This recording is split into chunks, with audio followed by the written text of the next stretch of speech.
On s'en fout de votre tribunal. On s'en fout royalement. Vous considérez que vous ne serez jamais jugé pour ce qui est en train d'être refait en Ukraine?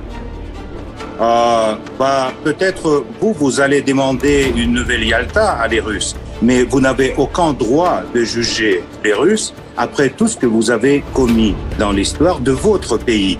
Vous n'avez aucun droit de juger les Russes après avoir applaudi à des bombardements de Yougoslavie, après avoir vu la fuite des forces pro-américaines de l'Afghanistan récemment qui couraient derrière l'avion. Ça sera le sort de M. Zelensky et toute sa bande. Ils vont courir derrière l'avion vers la Pologne.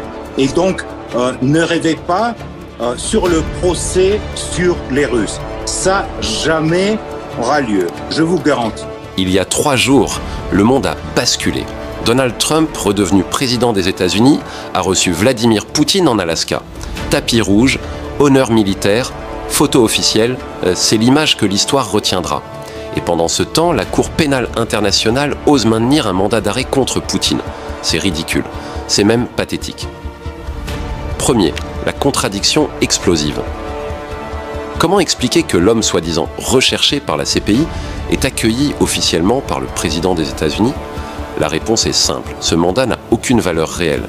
Il n'est qu'un instrument politique de l'Occident utilisé pour intimider, mais incapable de se traduire en actions concrètes. Comme l'a dit Piotr Tolstoï, on s'en fout de votre tribunal, on s'en fout royalement. Et il a raison.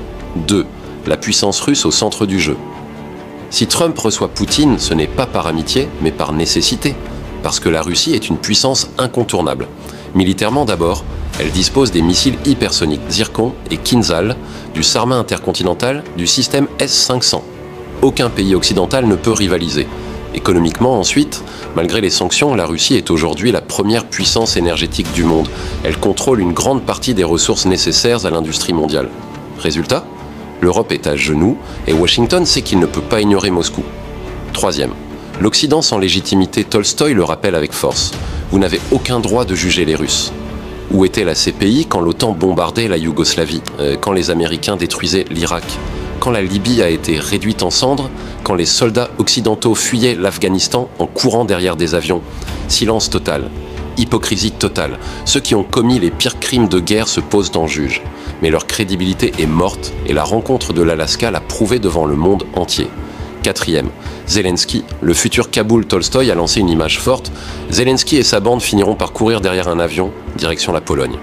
C'est brutal, mais réaliste. L'Ukraine est un pion sacrifié. L'Occident a déjà commencé à se désengager.